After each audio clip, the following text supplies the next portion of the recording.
Good morning, Darrell. How are you doing?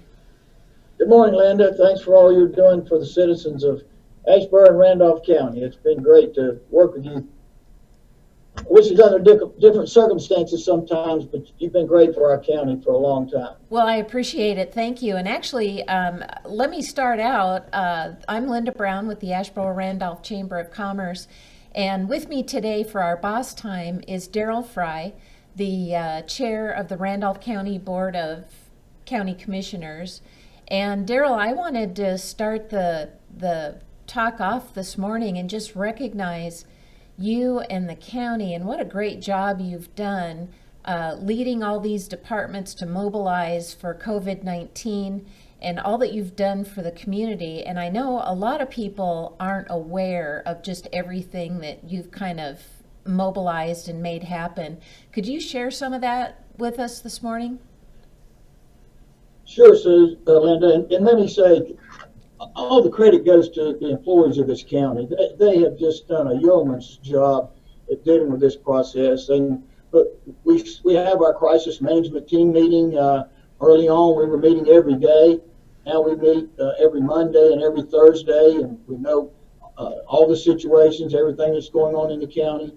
And I think one of the most positive things that we've done, and the response would indicate that, is our videos. We're doing a video every Tuesday and Thursday morning. I usually do a greeting and opening and sort of bring them up to date on issues and try to give to the citizens a confidence that we're staying on top of issues, we're dealing with them as they come, and that our sole motivation is their public health and safety and welfare as we go through this. And to try to alleviate fear and have some positive comments. I try to do that every week. But then we have our operations center over at the EMS building, and the hotline it's kept hot, and folks are using that.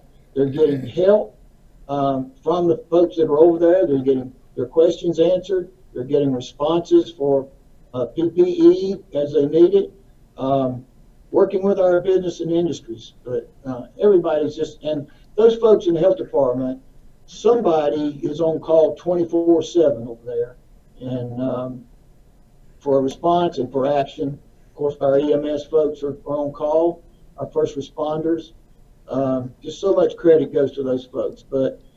And the other thing we've tried to do, just as we had our video just a few minutes ago, with all the mayors and managers from around the county, and to let them know that we're aware of where they are, that they are serving the same citizens that we do, and we work together to deal with those issues, and try to let them know that all these folks are working with citizens within their jurisdictions, within their city limits, so to speak. So many So of the resources that have been shared by the county um, include contacts with the different cities, with different agencies, and it's obvious that the county, you have kind of knitted together this really cohesive response, and it's got a lot of depth to it. And the way the information has been shared, and it's allowed organizations like ours and others to share it out in the community as well. And the way it's been updated so frequently. And one thing I want to kind of bookmark for people watching, today is Tuesday, May 19th. So any of the numbers that we talk about are based upon today. So Darrell, the last time I saw you was last Friday, I believe, and you were yes. talking, or last Thursday, and you were talking about the numbers that day and the number of cases. So you've come out of a meeting today. Where are we today in Randolph County? When I left the operations center to come over for this interview, we were at 470 cases today. And Linda, when we met for our county commissioners meeting on the first Monday of April, Randolph County had 33 cases.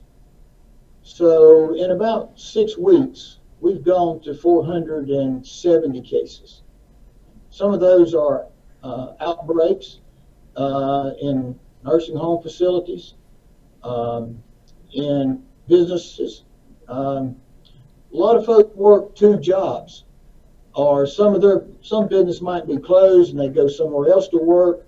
We've had a chicken processing plant over in Chatham County that has been the source of multiple coronavirus cases, and a lot of those folks live in Randolph County. Um, we've had one employer here that has facilities in Randolph, Davidson, and Forsyth counties, and a lot of those folks live in Randolph County. So, we just have to be careful where we go, what our surroundings are. Sort of know if you're going shopping, if you're going to go to the grocery store, know your surroundings, know what you want to get, have a list, go get it and get out. But and wear your mask. But self-discipline is going to determine our success in combating this virus. I agree. And something I've mentioned before on these interviews is everyone I talk to, and I talk to our members every day, everybody wants to see things back to normal. And just this morning, I put out a couple of social media posts for businesses to share and use as their own. And it's reminding people to be patient and to go with the flow, because it's not going to be exactly the way it was. And for some businesses, they'd love to throw open the doors and welcome everybody in. But A, they may not be allowed to remain open if they do that. And B, you talked about the increase of cases. It may not be safe. So it's a real Yes. it's a real balance. And I understand, as a chamber of commerce, we're like all of our small business members. We eat what we kill. That's how we keep our doors open. And we've had to furlough Yes. a couple people, and the two of us still working are on reduced income. We're not eligible for PPP because of we're a 501c6. So, we completely understand what people are going through. And yet, hearing the stories of how people have been so flexible and nimble and creative, last Thursday, Darrell, we talked about some of the hosiery businesses that are now in the mask business. And Yes. that's been great to see. So just a lot of different things going on. Yes. And to preface what I want to further what I want to say, I want to say to you, at the Asheboro Randolph Chamber, Beverly Nelson up at the Archdale Chamber, Randleman, the Chambers of Commerce and our EDC folks dealing with our businesses, our existing businesses and industry here in the county, have just done tremendous work and helped to get information out and create a pipeline of information for small business. And that's a key word when you mentioned small business. Mm-hmm. You take the big box retailers, the Walmarts and Targets, Lowe's, that sort. Those folks had the resources and they had retained earnings. They had better ability to weather some of the orders that's come down. But the small businesses, they were living literally from paycheck to paycheck, and waitresses in our restaurants, they were living from day to day based on the tips that they could make. Right. And just all of a sudden, they don't have a job. They don't have a source of income. So jump-starting our economy has been important. And y'all have helped to get that message out. And at the same time, be safe about it. Because some businesses are still not going to just open their doors for traffic, even when all these orders are lifted. I think the way we shop will never be back to what we have considered normal. I think that there's going to be more caution and care as we go forward. Right. And it's not necessarily anything we like, but it may be our new normal. And we're urging people to be patient and understanding with businesses and retailers, restaurants as they reopen and as they're able to allow more and more people in. Sometimes they're under licensure situations, with salons, for example, and gyms, when they reopen, they can lose their license, their professional licenses, if they don't completely comply. And while it may be inconvenient for those of us that are used to it being a different way, we just need to be patient and learn to go with the flow a little bit. But I know people are really anxious to get things back to normal, and I look at that as very positive. I was looking at the retail sales figures for Randolph County, and the March numbers came out late last week. And through the first 3 months of the year, Randolph County is up about 7.5% over the same time period last year. And the figures that they show are about a month behind. So the March figures that they just published are mostly February purchases. Right. Yes. But some of the panic buying and hoarding behavior was starting the end of February. So I'm really anxious a month from now to see what the April figures look like. We've had a lot of the smaller businesses have to close, but as you mentioned, the box stores have been going nuts with all the panic buying and hoarding behavior. So it'll be interesting to see what happens. Yes. Of course, the retail sales figures help you. The county's got probably more capital projects going on than you've ever had in the history. And you'd certainly be the one to know that. Do you want to give us an update on those? Well, we have 3 major projects. First of all, let me say, again, in reference, we're going to be okay on our current budget that ends June the 30th. We typically each year have some budget surplus that we carry forward, fund balance. I don't think we're going to have much, if any, of that this year, but I think the funding that's in our budget, we'll be able to cover. The big issue is going to be the budget that we have to adopt that goes into effect on July the 1st. Right. And the sales tax revenue is projected to take a big hit, as you mentioned. So our 3 biggest capital projects right now, I'll start with one nobody likes, and that is expansion of our detention center, county jail. We had no choice. We could not meet federal guidelines for exclusion, for separation of, even before the coronavirus. But female prisoners, expectant female prisoners, mentally challenged prisoners, or detainees, all of those have created numerous problems at our facility. And as we try to enforce laws, and with the opioid addiction that goes on in the county, we had to expand. And that's close to $40 million, about $38 million that we had to spend for that project. We have a major addition at Ashboro High School, plus about $27 million of renovations.